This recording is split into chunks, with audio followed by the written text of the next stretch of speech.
100% commitment.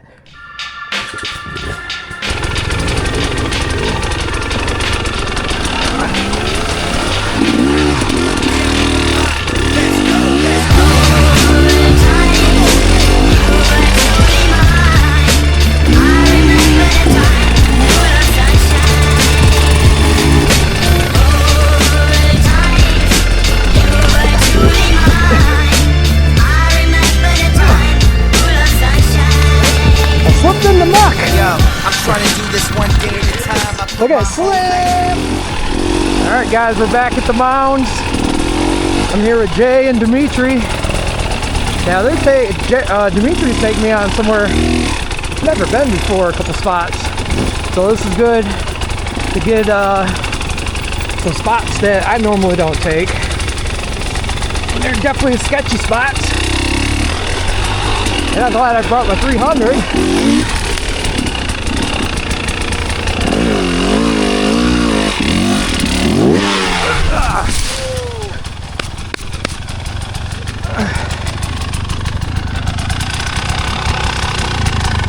Whoops. It's not a hard enduro ride if there's no bikes to get flipped. This is true. Especially when we're trying to get out of the valley of death.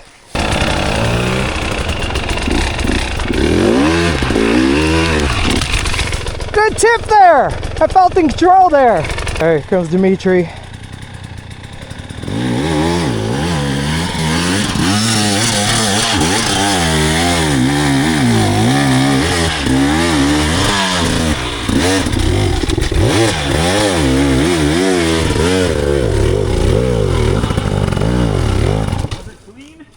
It was clean. But there was some commitment there. Hey, nice clutch control with traction. That's what I seen.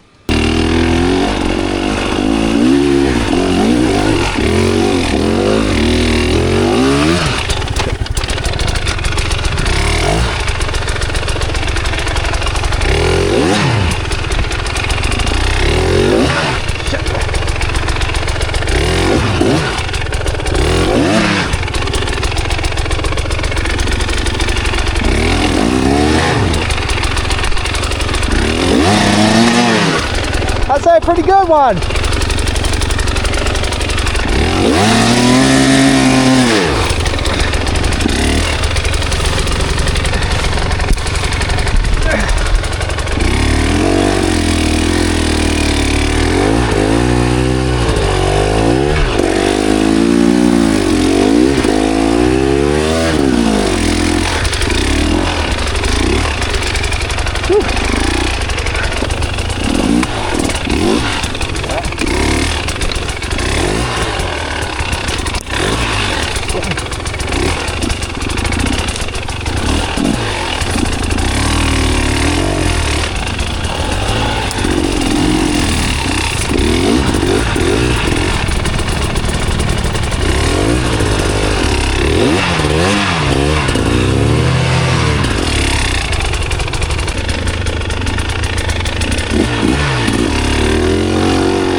Now I know what I'm going to get stuck on.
Oh, slippery.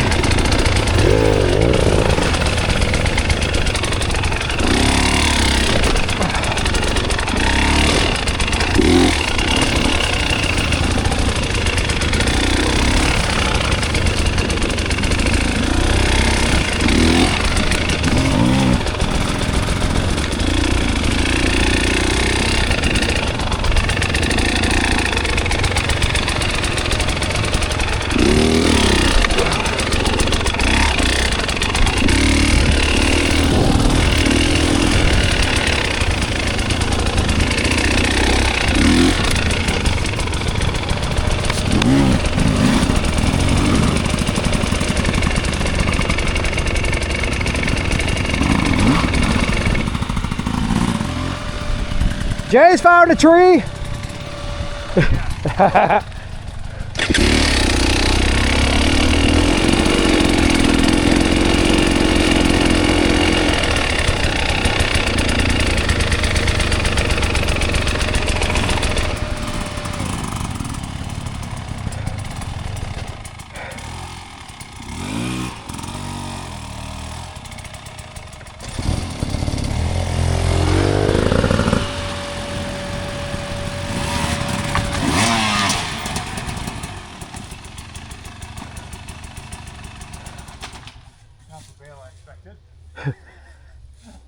This is a good learning experience too. Like, yeah, you gotta pay attention to where your front wheel might go after. I say, plus, you always hope for ideal conditions when you're racing. You know, you get that wetness and nastiness. It's not always perfect. It's a good, actually a good log.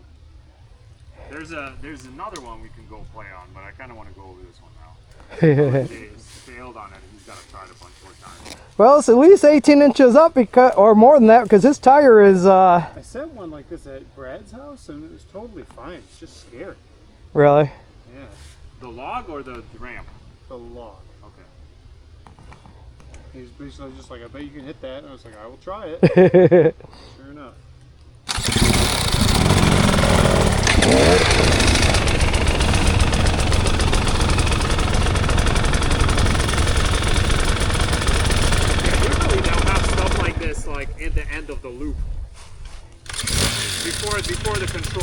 You're nice and tired and pumped up and you're like, hell no.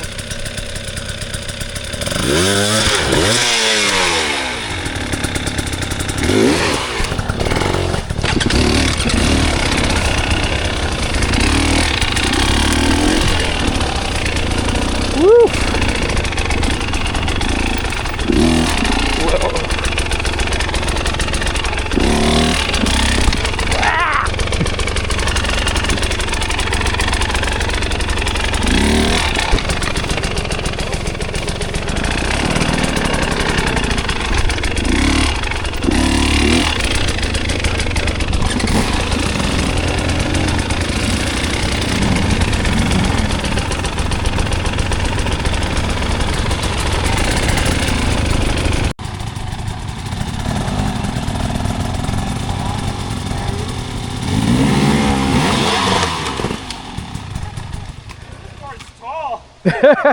Oh, I can see it taller.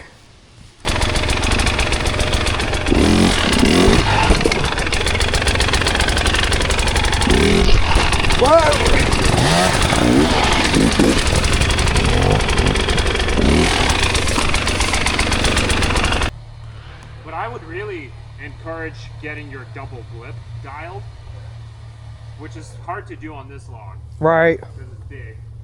Well, like this one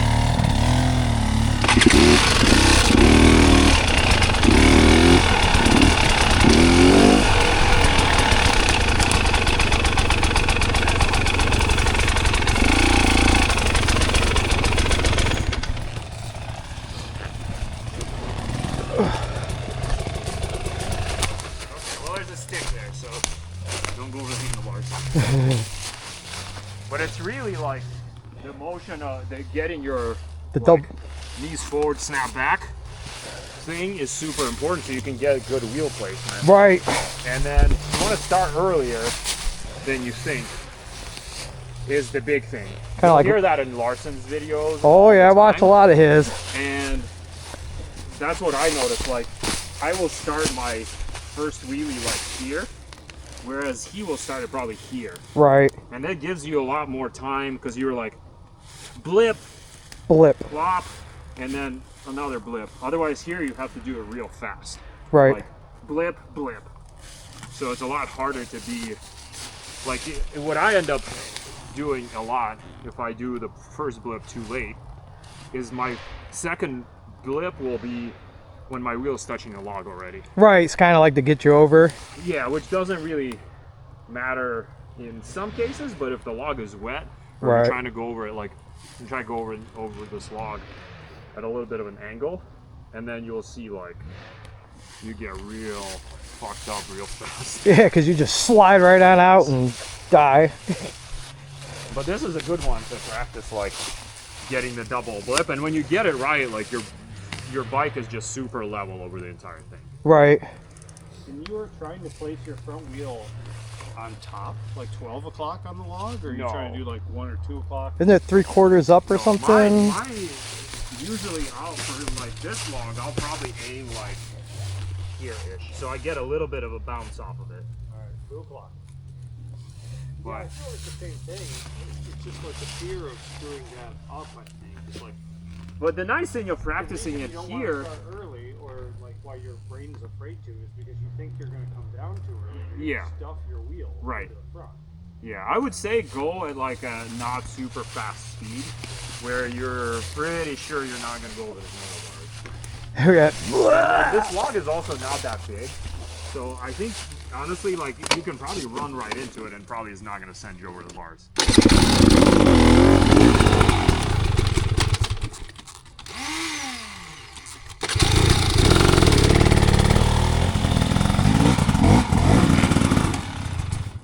Yeah.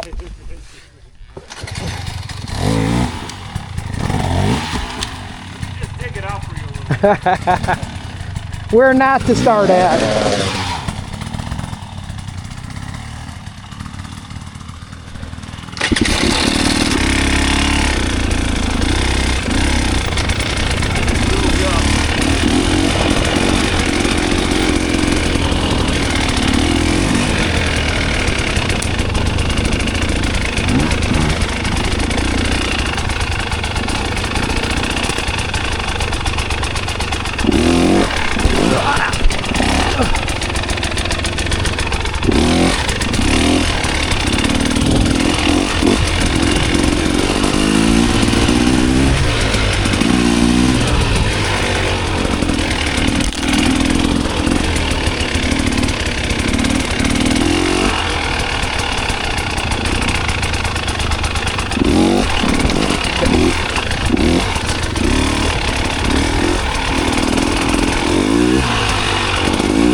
Whoa! A little squirrely there.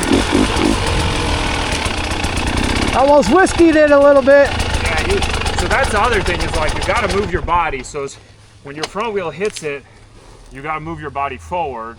Okay. And that lets you get that front wheel up a little higher more comfortably. Okay. And then as soon as the rear wheel hits it, you move your body back. To compensate for the kick, the buck. So like when you hit your front of the bike hits the log, you almost let the bike come into you. Okay. As Larson would say. And then when the rear wheel hits it, you almost want to push it away from yourself. And you don't have to go like crazy full extension necessarily or anything. Okay. But I like the way that Chris Birch puts it. Like you want to just say, like you want that bike to get over the obstacles. You almost like kind of like you're kind of just kind of yeah.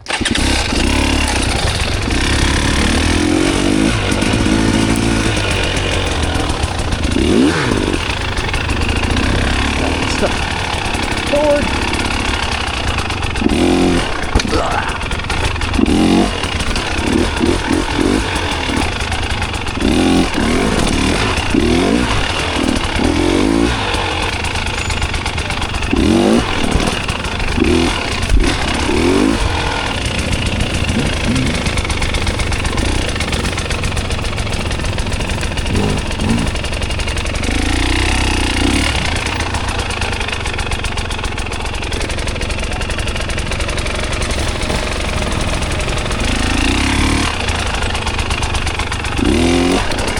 Dang it.